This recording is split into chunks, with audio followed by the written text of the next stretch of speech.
Kung iisipin mo, mas madali nang makakuha ng impormasyon ngayon kumpara dati, di ba? Pero bakit parang mas dumadami ang mga taong hindi marunong magsuri, madaling maloko, at tila hindi interesado sa mas malalim na kaalaman?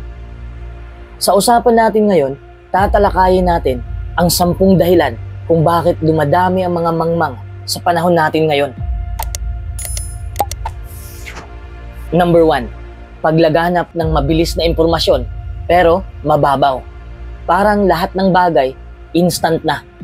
May tanong ka, Google agad. May trending, scroll agad. May balita, headline lang, sapat na. Pero heto ang problema, mabilis nga ang impormasyon pero mababaw ang pagkakaintindi. Halimbawa, nag-scroll ka sa Facebook, may nakita kang post na nagsasabing, delikado ang ganitong pagkain, pwede kang mamatay. Nakakatakot, di ba? Pero ang karamihan, hanggang doon lang. Hindi na bubuksan ng article. Hindi na magre-research kung totoo ba. Hindi na titingnan ng source. Kaya ano ang nangyayari? Kumakalat agad ang takot. Kahit kulang, umali ang datos. Parang fast food lang yan. Mabilis, mura, nakakabusog ng saglit, pero walang nutrisyon. Ganon din sa impormasyon. May impormasyon na madaling makuha, mabilis lunukin, pero kulang sa sustansya ng kaalaman. Kaya napapansin mo, maraming tao ngayon may opinyon sa lahat ng bagay. Pero pag tinanong mo ng mas malalim, wala nang masagot. Ang sagot nila, nabasa ko kasi sa Facebook eh. O kaya, nakita ko lang sa TikTok.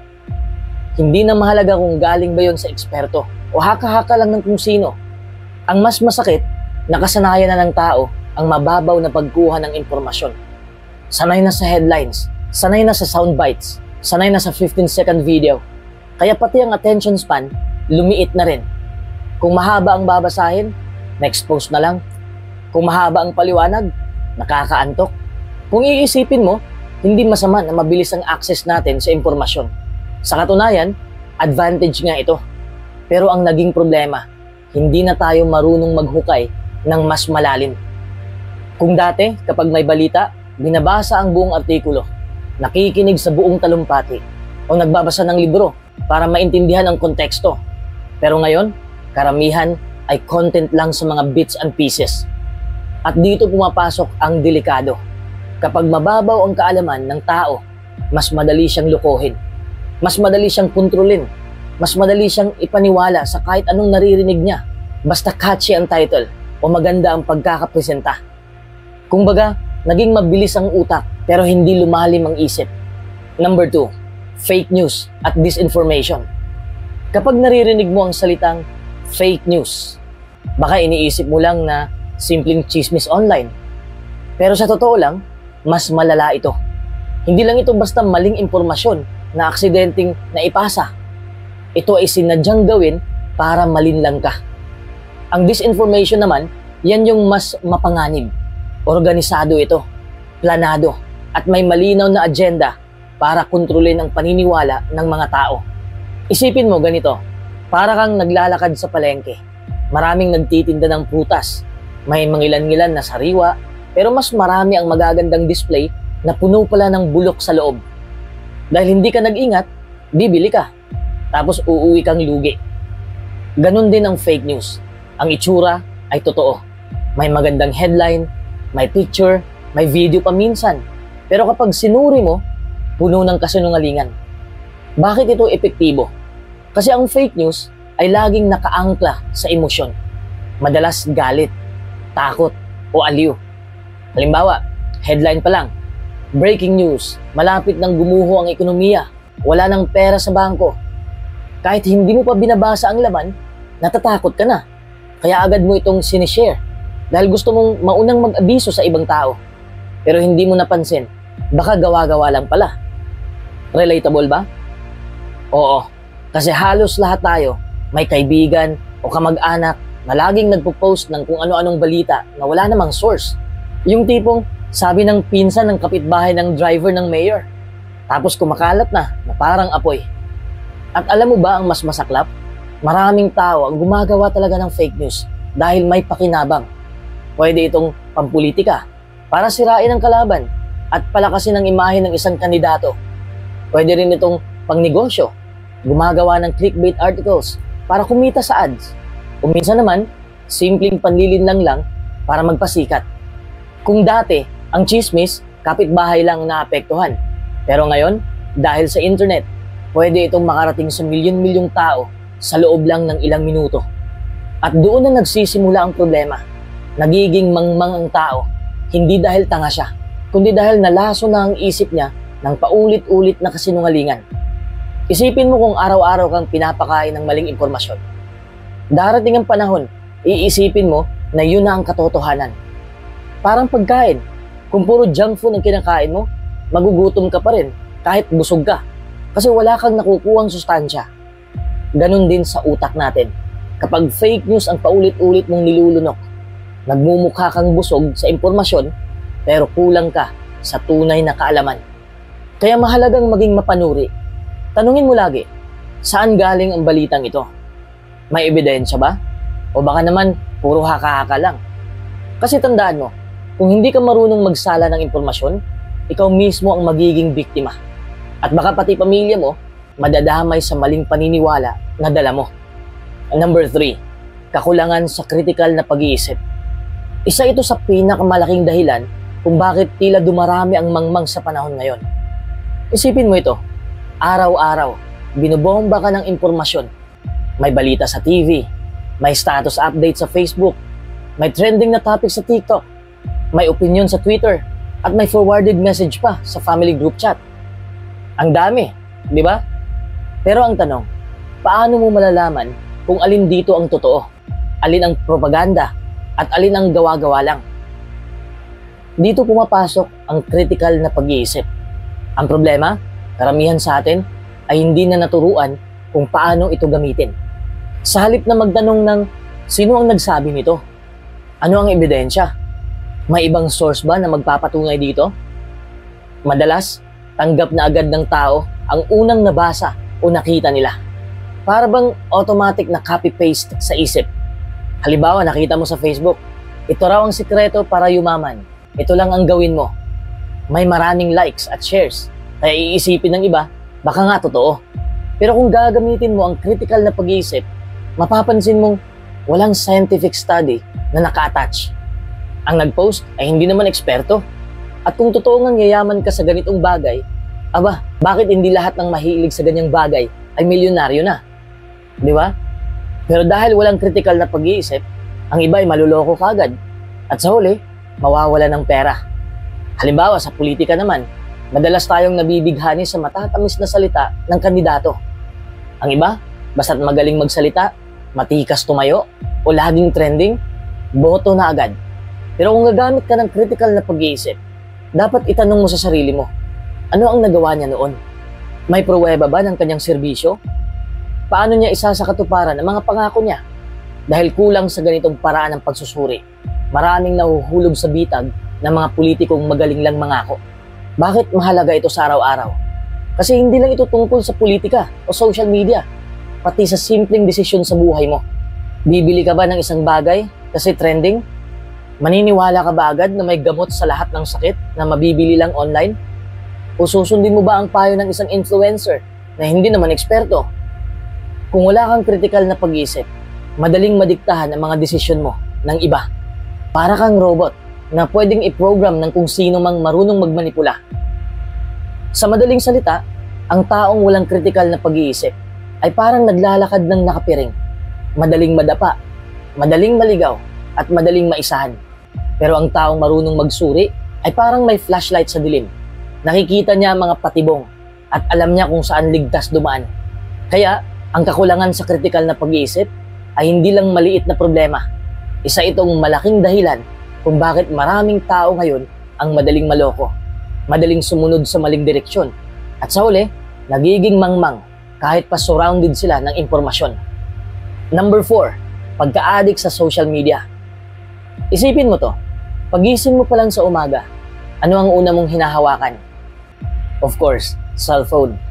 Imbis na magdasal, mag-inat o mag-isip ng plano para sa buong araw, ang unang ginagawa ay mag-scroll sa Facebook, mag-check ng notification sa TikTok, o mag-reply sa Messenger. Para bang automatic na, para bang programmed na tayo ng sarili nating gadgets. At dahil dito, unti-unting nahuhulog ang tao sa isang cycle na hindi niya namamalayan. Ano yon? Ang pagka-addict sa social media. Kung tutuusin, hindi naman masama ang social media. Maganda siyang paraan para makipag-ugnayan, para matuto at maaliw. Pero ang problema, sobrang dami na ngayong tao ang sobrang nakasandal dito para sa halos lahat ng bagay. Aliw, balita, kumpirmasyon ng self-worth, at minsan pati realidad ng buhay. Dahil sa sobrang oras na inuubos sa pag-scroll, napapalitan ng mga meme, viral dance challenge, chismis, at fake news ang oras na sana'y ginugol sa pagbabasa ng libro, pag-aaral ng bagong skill, o simpleng pag-iisip ng malalim tungkol sa mga issue. Parang ganito, kung dati ang utak natin ay parang hardin na pinapalaki ng mga libro, lecture, at diskusyon, ngayon, para na lang itong balutan ng instant noodles. Na-experience mo na ba yung tipong bubuksan mo lang dapat ang cellphone para sagutin ang isang message, pero hindi mo namalayan, isang oras ka lang nag-scroll. Tapos pagbalik mo sa to-do list mo, wala ka pang nagagawa. Ang masaklap, hindi mo rin maalala lahat ng pinanood mo. Yan ang tinatawag na information overload, pero knowledge undernourished.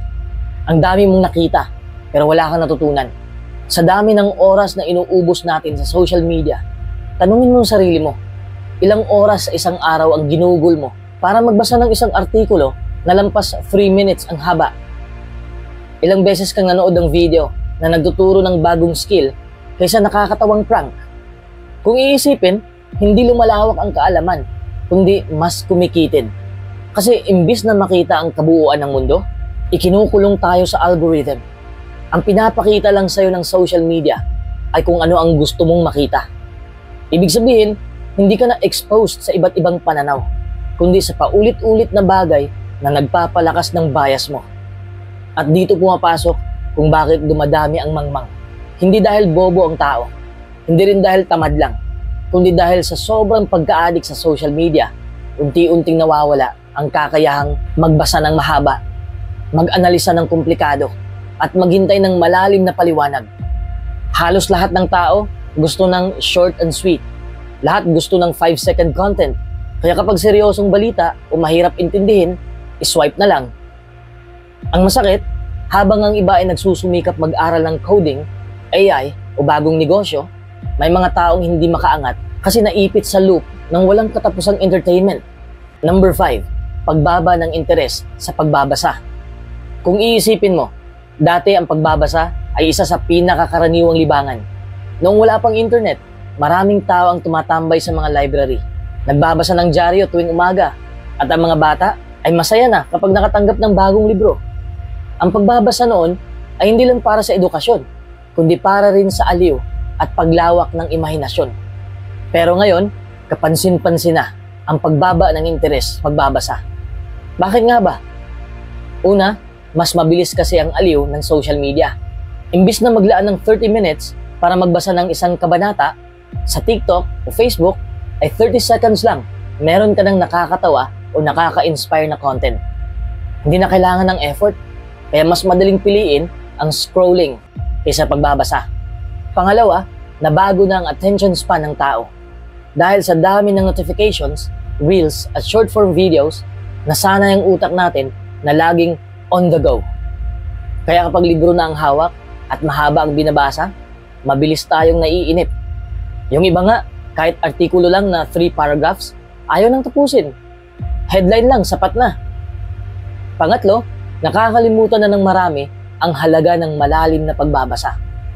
Ang libro o mahabang artikulo ay hindi lang nagbibigay ng impormasyon, kundi nagtuturo rin kung paano mag-analisa, kung paano magtanong, at mag-isip ng mas malawak. Sa madaling salita, ito ang nagpapatalas ng kritikal na pag-iisip. Pero dahil sa kawalan ng interes, mas marami ang nagiging mababaw ang pagkaunawa sa mundo. Halimbawa, isipin mo kung may debate tungkol sa politika.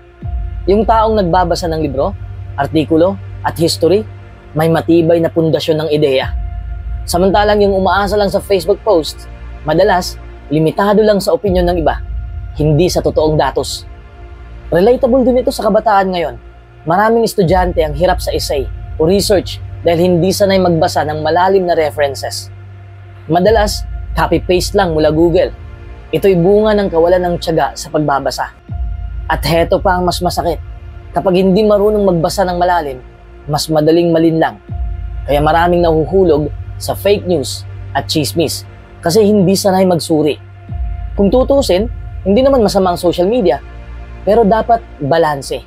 Kung kaya mong gumugol ng 2 oras sa TikTok, bakit hindi ka maglaan ng 20 minuto sa isang libro na magpapayaman ang isip mo? Ang pagbabasa ay parang ehersisyo ng utak. Kung hindi mo ito ginagawa, manghihina ang iyong pag-iisip.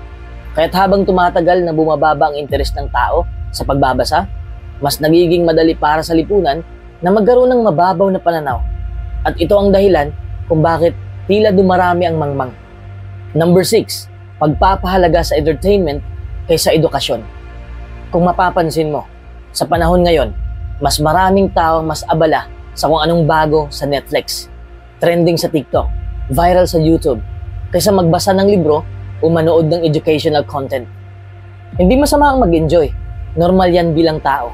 Ang problema, nagiging mas prioridad na ng karamihan ang aliw kaysa kaalaman.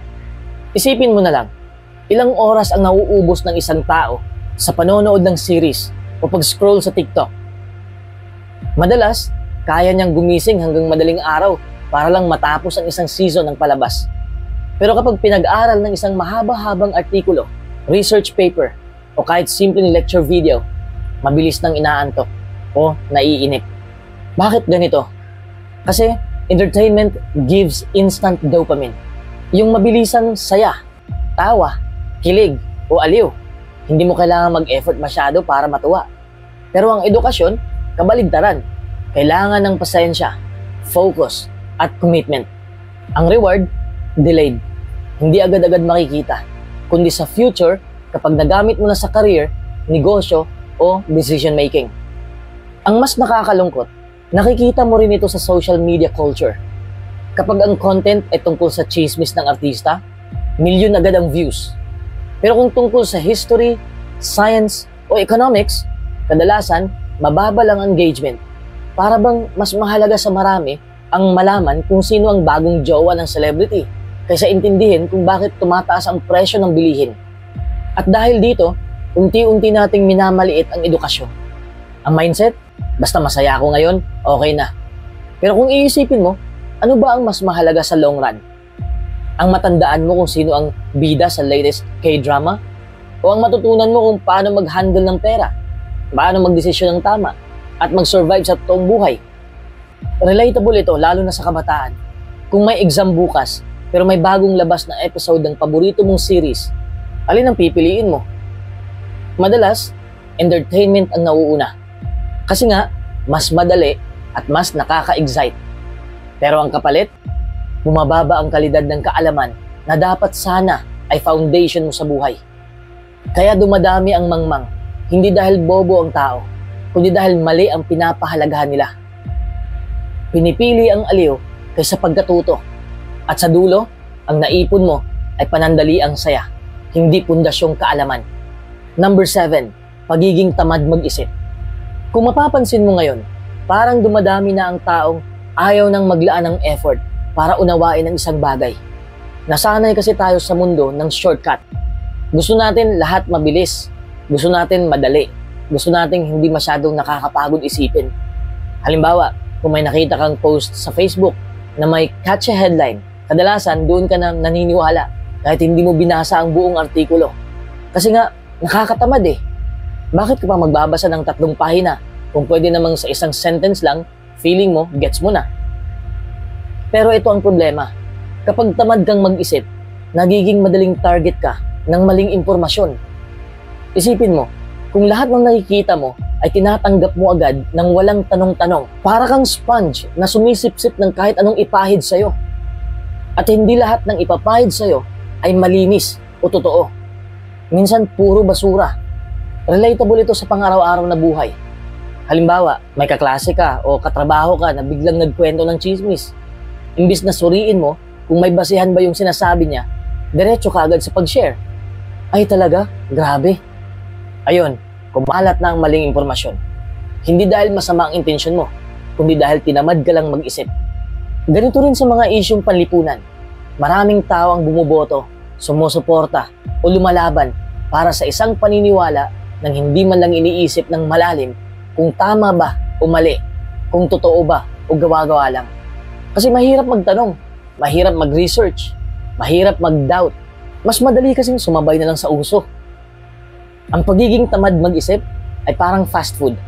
Mabilis, mura, at nakakatakam. Pero kung palagi kang fast food, sisirain ito ang katawan mo. Sa utak, ganun din.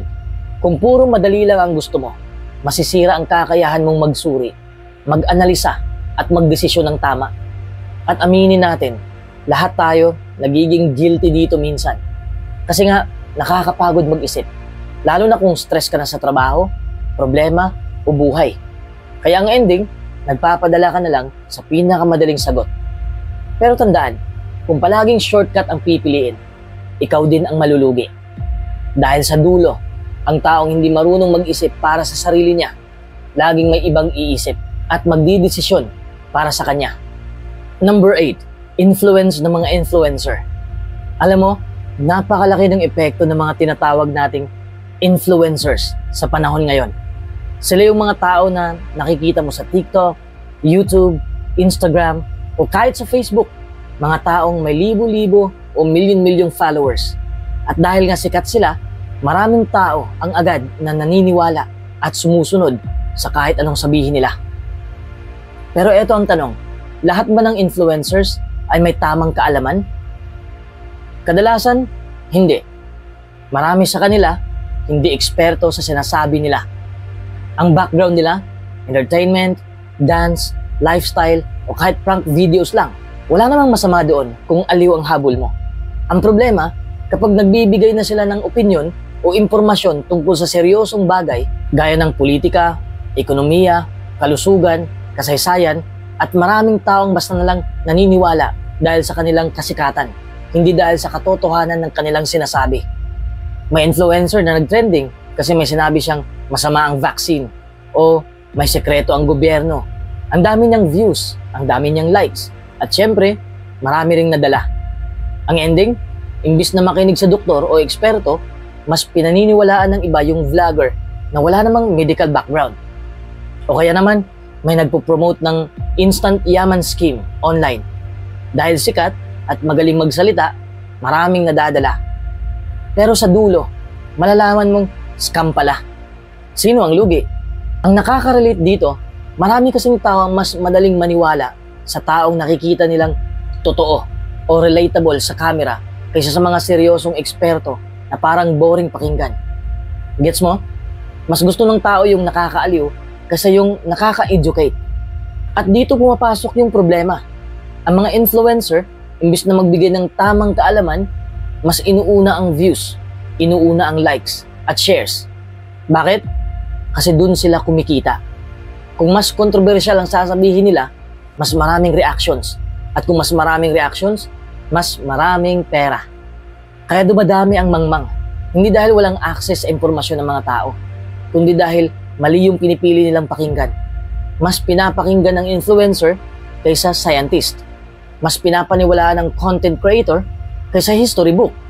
At mas sinusunod ang trending video kaysa sa sariling critical thinking. At kung iisipin mo, tayo rin ang may kasalanan. Kung hindi natin masyadong binibigyang halaga ang katotohanan at puro aliw lang ang hanap natin, natural lang na lumakas palalo ang impluwensya ng mga influencer. Even kung mali o kulang ang sinasabi nila. Na-try mo na bang mag-share ng video kasi entertaining siya? Kahit hindi ka sigurado kung totoo yung content. O kaya, naniwala ka agad sa sinabi ng sikat na personality kasi ang galing niyang magsalita. Kung oo, huwag kang mag-alala. Hindi ka nag-iisa. Yan ang realidad ng social media culture ngayon. Number 9, pagkakait ng sistema. Kapag sinasabi nating sistema, hindi lang gobyerno ang tinutukoy dito. Kasama dito ang buong istruktura ng lipunan. Education, economy, politics, at pati media. At sa kasamaang palad, maraming aspeto ng sistemang ito ang nagiging hadlang para umangat ang antas ng kaalaman ng tao. Isipin mo na lang, may isang estudyante na gustong matuto. Pero ang hawak na libro, ay luma pa noong panahon ng nanay niya. Ang mga guro kulang sa training o sobrang trabaho kaya wala nang oras mag-focus sa kalidad ng pagtuturo. Sa public school, siksikan sa isang classroom, 50 hanggang 60 students. Paano ka nga naman matututo ng tama kung halos hindi ka na makita ng guro? At dagdagan pa natin, paano kung wala kang pera para sa mga review center, gadgets, o stable na internet? Ibig sabihin, kahit gaano ka kasipag, may pader na agad sa harap mo dahil hindi patas ang laban. Hindi rin natin maikakaila na minsan may mga tao o institusyon na sadyang hindi pinaprioritize ang tunay na edukasyon ng masa. Bakit? Kasi kung ang mamamayan ay kulang sa kaalaman, mas madali silang kontrolin. Kung hindi ka marunong magsuri, mabilis kang maniniwala sa fake news. Kung hindi ka marunong magtanong, mabilis kang maloloko ng mga politiko. At kung hindi ka marunong mag-demand ng tama, tatanggapin mo na lang kung anong ibibigay ng sistema. Para bang ganito, isipin mo, may tindahan. Ang tindero, alam niyang gutom ka. Pero imbis na bigyan ka ng masustansyang pagkain, binibigyan ka niya ng junk food. Busog ka nga, pero hindi ka lumalakas. Ganon din ang sistema. Madalas binibigyan tayo ng konting impormasyon, pero hindi sapat para maging matibay ang pundasyon ng isip. Tingnan mo na lang ang social media. Mas maraming algorithm ang nagtutulak sa'yo papunta sa sayaw, papunta sa chismis, at kung ano-anong entertainment kaysa sa mga aralin tungkol sa kasaysayan, ekonomiya, o agham. Ibig sabihin, mismong sistema ng technology hindi nakatutok sa pagpapalawak ng isip mo, kundi sa pagpapalakas ng atensyon mo sa aliw. Bakit? Kasi mas kumikita sila kapag naaaliw ka kaysa natututo ka. Parang nakaprogram ang sistema para gawing consumers, hindi thinkers ang tao. Kapag pinagsama-sama mo ang lahat ng ito, kulang na edukasyon, limitadong resources, at manipulasyon ng impormasyon, nagkakaroon tayo ng lipunang mas vulnerable sa kamangmangan. Kaya nga kahit gaano katalino ang isang bata, kung ang kapaligiran niya ay hindi nagbibigay ng tamang oportunidad, lalaki siyang dihado. Kaya masasabi natin, hindi lahat ng mangmang ay dahil sa katamaran. Minsan, sila mismo ang biktima ng sistemang sadyang nagkakait ng pagkakataon para matuto at maging kritikal. Number 10, overload sa impormasyon. Alam mo ba yung pakiramdam na sobrang dami ng pagkain sa buffet? Ang daming ulam, may adobo, sinigang, kare-kare, lechon, at dessert pa. Ang problema, dahil lahat gusto mong tikman, nauuwi ka sa hindi mo na nalalasahan ng buo ang bawat isa. Ganito rin ang nangyayari sa informational overload. Sa panahon ngayon, literal na nasa palad mo na ang buong mundo. Isang click lang sa phone, libu-libong sagot agad ang lalabas. May tanong ka? Search sa Google. Scroll sa Facebook. Tap sa TikTok. Nood sa YouTube. Ang dali, di ba? Pero ito ang problema. Dahil sobrang dami ng impormasyong nakukuha natin, hindi na natin alam alin ang dapat paniwalaan at alin ang basura lang. Isipin mo, gusto mo lang malaman kung paano pumayat, pag search mo, may nagsasabing kumain ka raw ng maraming protina. May iba naman nagsasabi, iwasan daw ang karne. May keto diet, may intermittent fasting, may detox juice, at may nagsasabing, magdasal ka lang, papayat ka. Ayun, mas lalo kang nalito kaysa natulungan. Ito ang tinatawag na paradox of choice. Kapag sobrang dami ng pagpipilian, imbis na maging empowered ka, lalo ka lang nagiging walang alam kung ano ba talaga ang tama. Sa social media, mas lumalala pa. Bakit? Kasi lahat ng tao ngayon parang may sariling mic. Kahit sino pwedeng magpanggap na eksperto. May vlog, may post, may reels. At minsan, mas viral pa ang maling impormasyon kaysa sa tamang datos. Dahil mas nakakaaliw ang fake news, mas nakakaaliw ang conspiracy theories at clickbait titles. At dahil dito, marami ang natatabunan. Ang mga importanteng impormasyon gaya ng tungkol sa economy, nature, o tunay na issue sa lipunan, natatabunan ng kung ano-anong trending dance challenge, kung ano-anong chismis sa artista, o kung ano namang kalokohan sa TikTok. Kung tutuusin, hindi problema ang kakulangan ng impormasyon ngayon. Ang problema ay sobra-sobra ito. Kaya para tayong nalunod sa dagat ng data. Ang mas masakit, kahit meron kang access sa pinakamatalinong sagot, kung hindi ka marunong magsala ng tama at mali, magiging mangmang ka pa rin Relatable ito, lalo na sa mga estudyante. Halimbawa, nagre-research ka ng assignment. Ang dami mong tabs na nakabukas. Wikipedia, Quora, blogs, YouTube lectures. Pero sa sobrang dami, hindi ka na nakakatapos. Ang ending, copy-paste na lang. O kaya, sumusuko na lang. Kaya nga minsan, mas maganda pa rin ang old school. Konti, pero solid na sources. Kaysa libo-libo, pero puro ingay lang. Kung tutuusin, ang informational overload ay parang pagkain ng sobrang fast food. Akala mo busog ka, pero kulang ka pa rin sa nutrisyon. Akala mo marami ka ng alam dahil dami mong nabasa at napanood, pero mababaw pala ang pagkaunawa mo. So kung mapapansin mo, lahat ng 10 dahilan na nabanggit natin ay hindi lamang tungkol sa kakulangan ng talino o kapasidad ng tao. Ang masakit na katotohanan, hindi naman talaga kulang ang utak ng mga tao ngayon. Ang kulang ay direksyon, disiplina, at malasakit sa kung anong klaseng impormasyon ang kanilang ina-absorb araw-araw. Sa panahon ngayon, mas madali nang makahanap ng impormasyon kaysa dati. Isang pindot lang sa cellphone, makakakuha ka na ng sagot sa kahit anong tanong. Ngunit, dito rin nagiging problema. Dahil sobrang dali na ng lahat, hindi na rin natututong magsuri ang tao kung alin ang totoo at alin ang hindi. Para bang instant noodles. Mabilis nga, pero wala masyadong sustansya.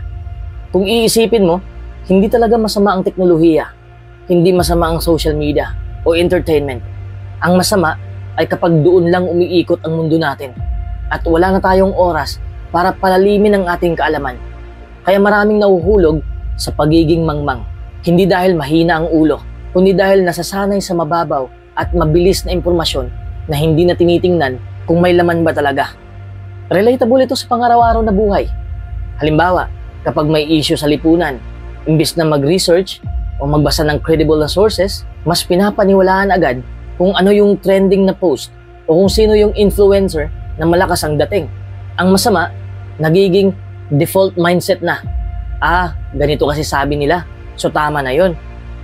Hindi na tinatanong, bakit? Anong ebidensya? May ibang anggulo ba? At kung tutuusin, hindi lang ito problema ng individual, kundi problema rin ng lipunan. Kasi kung ang karamihan ay mangmang, mas madaling maimpluwensyahan ng maling leader, maling paniniwala, at maling direksyon ang buong bayan. Parang domino effect. Kung hindi marunong magsuri ang isa, madadala ang iba. At tuloy-tuloy na ang paggalat ng maling impormasyon. Pero may pag-asa. Dahil ang solusyon, nasa simpleng bagay lang. Willingness na matuto. Kung magsisimula tayong muling pahalagahan ang pagbabasa, makinig sa mga eksperto, magtanong muna bago maniwala, at maglaan ng oras para pag-isipan ang mga nakikita at naririnig natin, unti-unting mawawala ang kalakaran ng mangmang na lipunan. Sa huli, ang pagiging mangmang ay hindi kapalaran, kundi pagpili. Pwede mong piliin kung gusto mong manatiling bulag sa katotohanan o pipiliin mong buksan ng isipan para sa mas malalim na pag-unawa. Kaya ang tanong ngayon, ikaw ba'y makikihalo sa karamihan na nakukontento sa mababaw? O magiging isa ka sa kakaunti na handang lumangoy ng mas malalim para sa tunay na kaalaman?